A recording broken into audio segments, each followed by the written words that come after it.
What is going on, guys? Welcome back to another episode of Cooking with Clams. I'm Will. Behind me, you know him, Michael. We're headed out today. We're on the South Shore of Long Island. Do a little fluking, see if we run into some bluefish. There's been reports of Spanish mackerel and cobia in the area, so we're really going out looking for anything. We have a whole arsenal set up, but you know, whatever's biting, we'll take you along and see what we run into. Let's go.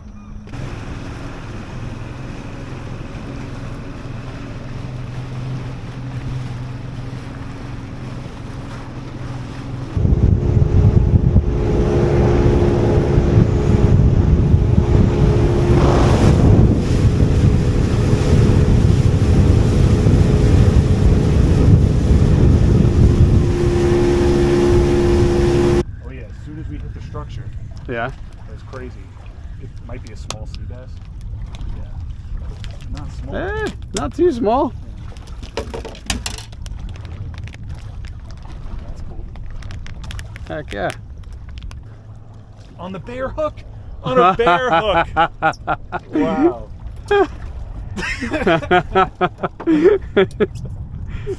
What? He took the bear hook. That's ridiculous. What a guy. What a guy.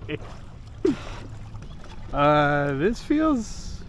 Should I get the net? No, maybe. Let's see. Now it's coming up easy. Sometimes those flukes come up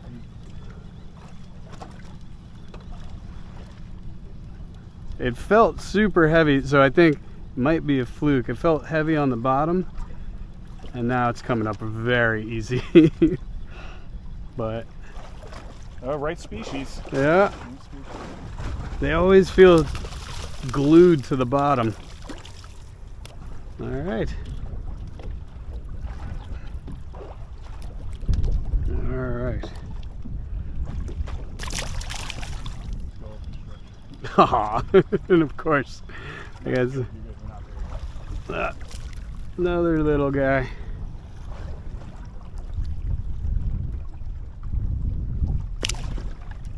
That initial strike is always like amazing. It felt heavy on the strike. Or it's foul hook. What do you got? Oh, it's a decent. Is it? Oh, it's short. Not bad. Probably 17. Thank you. Yeah, it's 17. What do you got? Double. Sea bass and a fluke. Wow. That's crazy.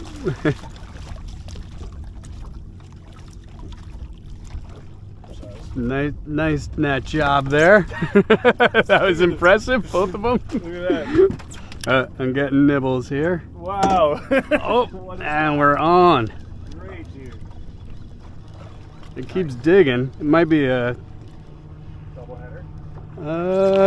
No. Fluke. Small fluke. Very small fluke. There you go. This guy. That was an excellent net job. I got lucky there. If it was like definitely nice keepers, Yeah. I would have messed around. Like that. Little sea bass. I think I got the same on. Yeah. Let's see. Nope. Another tiny fluke. Oh. All right then. Yeah. Small fluke.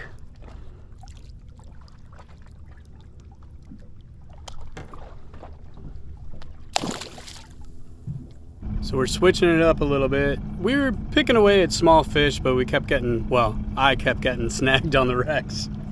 Lost enough gear that we moved on, and right in front of us here, there's a pod of bunker. I don't know if you guys can see the tails splashing there. Oh, something's got him excited over here. Look at this school. Wow. There we go. Oh, and he's off. Oh, and he took the tail. Let's see, without a tail, let's see if I can hit something with... Oh, and I'm on. This is pretty cool. If I can boat flip him, I'll keep him. Oh, and he's off.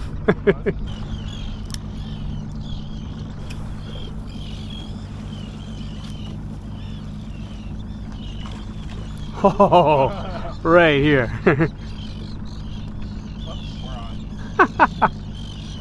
Oh, missed two.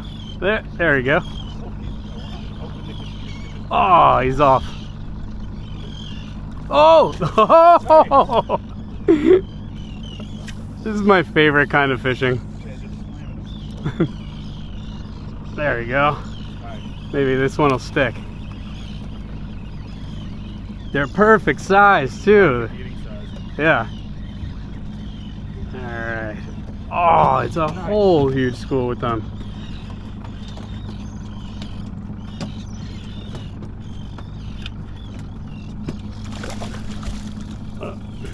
There we go. Alright. Oh, I saw that. If that was a dolphin. Porpoise. A porpoise. That might have shut down the bluefish bite if that was a dolphin. Yeah. Oh, there we go. Nice. Oh, this one's got a little weight to it.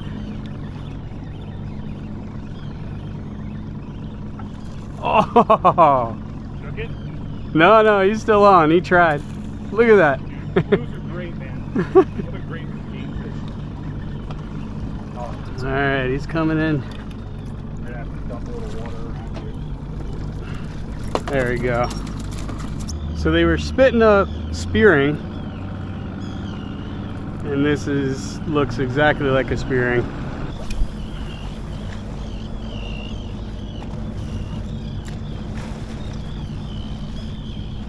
Oh, just like that.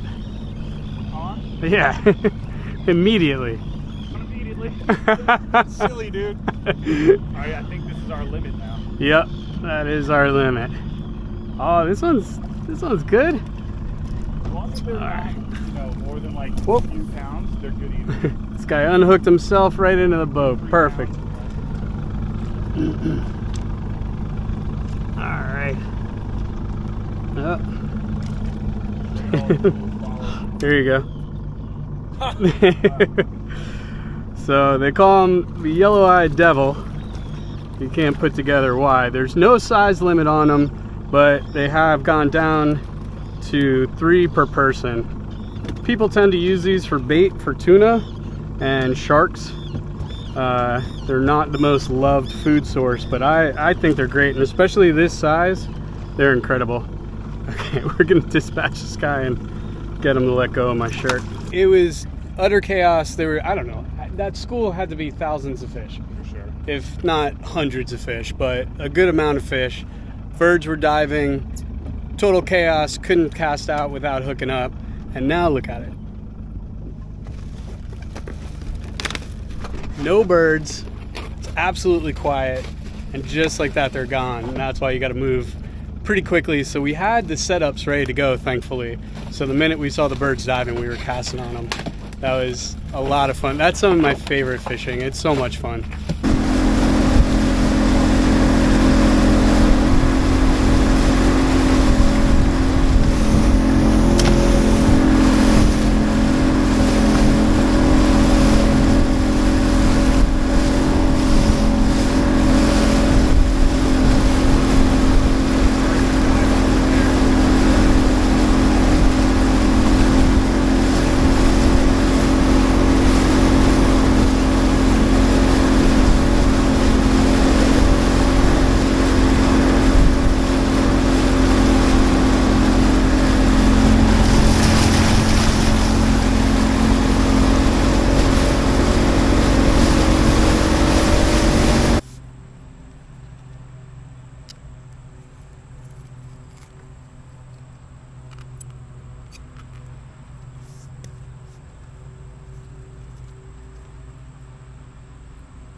So now that I have my bluefish all filleted up, I got them on top of a rack inside a pan.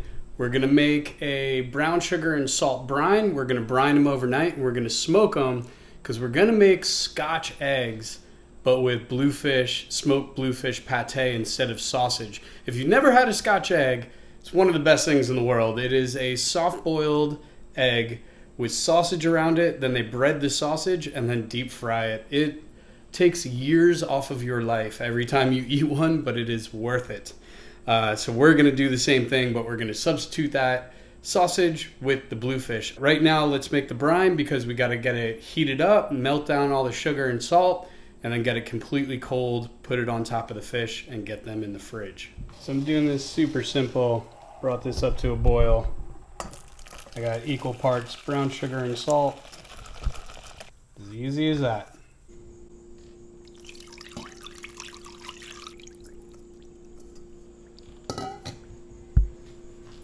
Might have to put them on something a little bit lower so that they're completely submerged. Actually, they're skin side down. That's okay. They'll be fine in there. So that's what I'm going to do. Take them off that rack. There we go. See you tomorrow.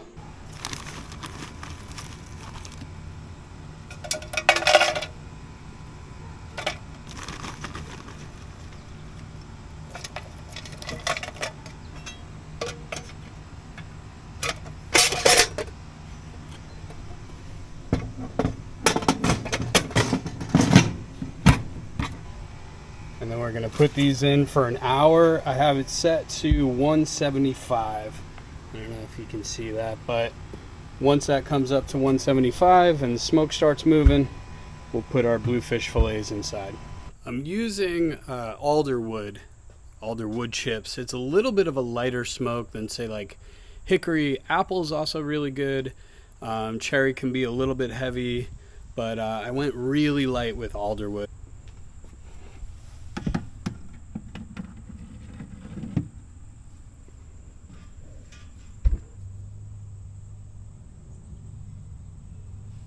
So we don't want a super hard smoke on that fish because we're going to be coating it around an egg, putting breadcrumbs on it and deep frying it. So it's going to get cooked again.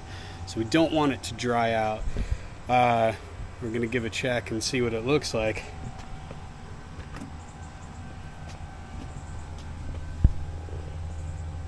Hold on, I think he got steamed up there. There we go. Now that looks pretty good to me. Still looks nice and juicy. Oh yeah.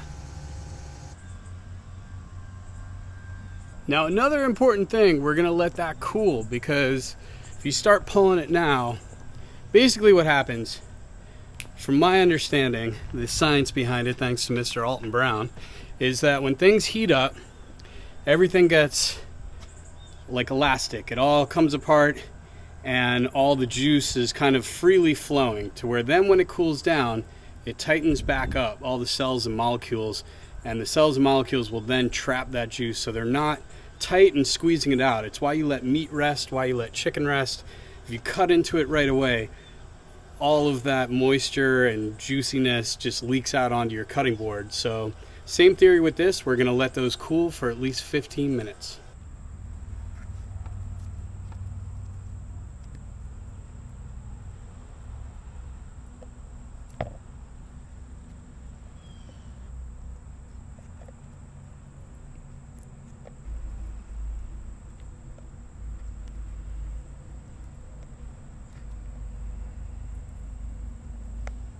You could kind of peel that bloodline off too.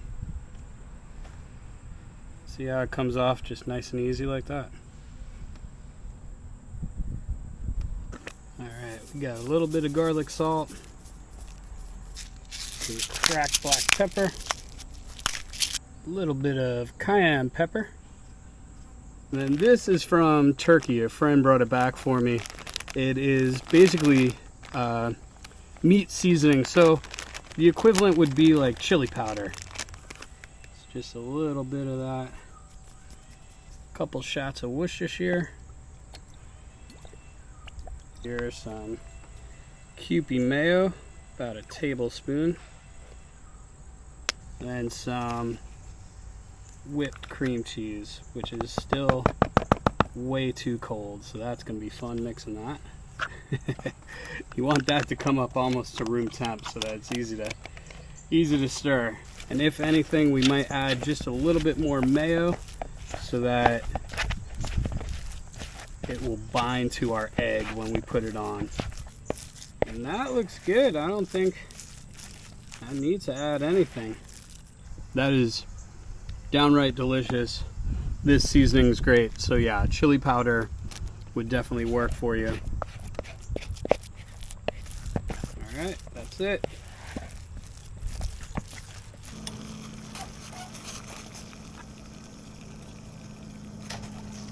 So we're gonna undercook these a little bit because they're getting deep fried. 5 minutes.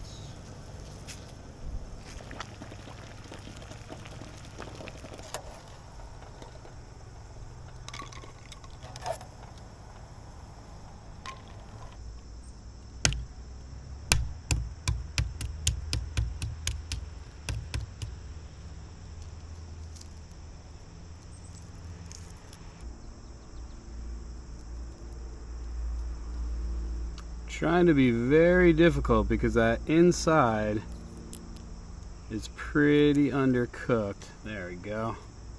For my breading, instead of doing the floured egg to panko breadcrumbs, we're gonna make a slurry. I've done this before with the rice balls, and it's just flour. There's a little bit of salt in there. You mix this up until it's pretty much like a pancake batter. That looks good. So I have here a piece of wax paper. So we are going to just wet our hands a little bit.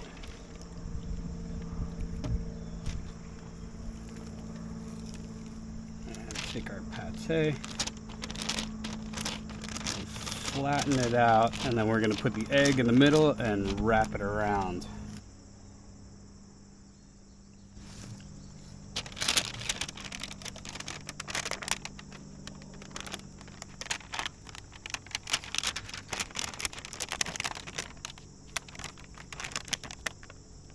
There we go.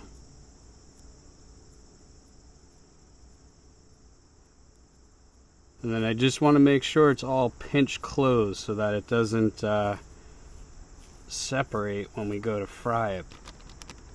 We're looking good. Let me do the other two and then we'll bread them.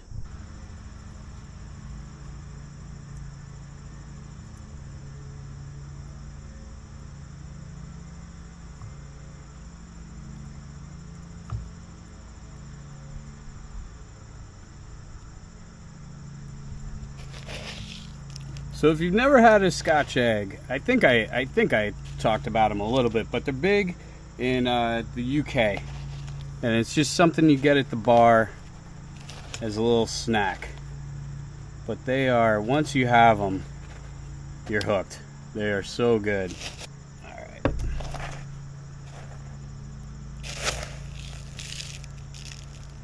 Again, I'm doing this gently because I don't want to crack that yolk in there, which might happen. We'll see. There we go.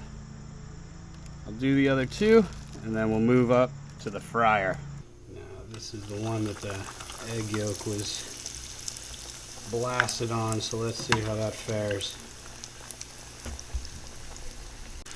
So the idea is that we want this to cook rather quickly because we're just toasting the breadcrumbs on the outside. The pate is cooked, the egg is cooked.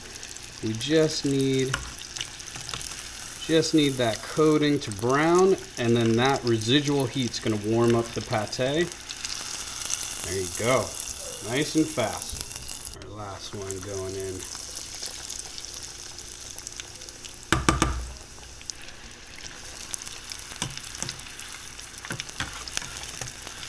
Oh, yeah. Alright, so now I got to tell you, Coleman mustard, so that's traditionally served with a regular Scotch egg in the UK, and it's just it's a spicy mustard. We're gonna put that on the side there. All right, I haven't thought about how we're gonna approach cutting these. Maybe a serrated? So with the sausage, they have a little more body to them.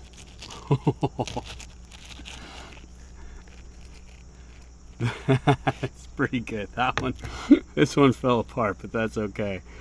But we got our jammy egg there in the middle. That was the one that broke.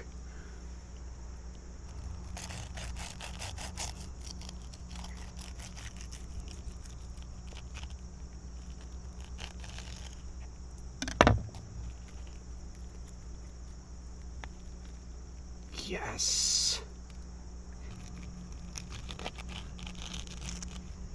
Fragile little things.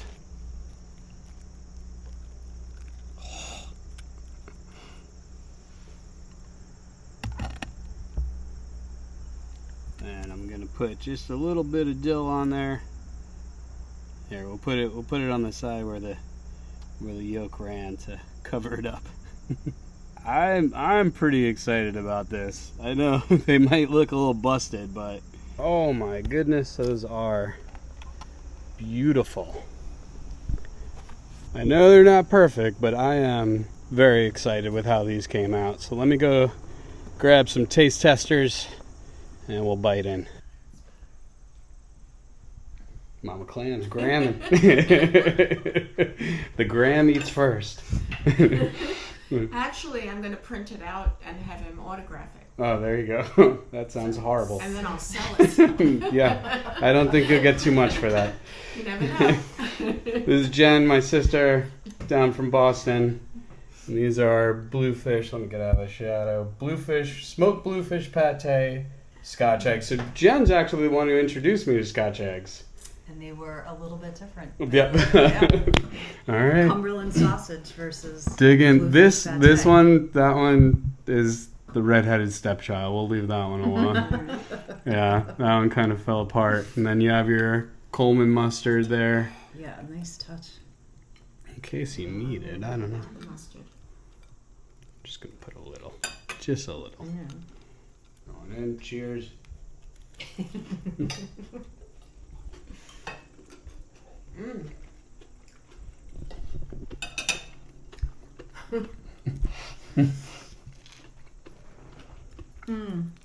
It is so nice and crusty, Yeah. but yet delicate. I mean, done just right. All Not right. overly done. Perfect. So at the end, at the end of mixing the bluefish, now this was over the course of 2 days, so I'm sure you guys just saw it a couple of minutes ago, but I added a little extra cayenne, and I think it's good. There's a little There's a nice kick, heat on there. which is very delicious. Yeah. It's there, but it's not overpowering. Mm-mm. I mean, I'm not coughing or gasping for breath. It's just right. The eggs came out perfect. Yeah, the eggs are the perfect ramen egg, jammy egg, whatever you want to call them, Scotch egg. All right, this was a successful experiment. Yeah, you need a straw in Borough Market. I probably won't make these ever again. No, I would make them again, but it's time consuming and it is labor intensive, and the eggs are very delicate. Breaking them and having them actually come out and look pretty. I mean, they don't look so bad. They look They look beautiful. pretty. They're beautiful. I think they look very pretty. All right. Well, thanks for watching, guys. Thank you, Mike, for taking me out on the boat. It was so much fun catching those bluefish. And from all of us, Thank you. we'll Thank see. you for watching. We'll see you on the next one.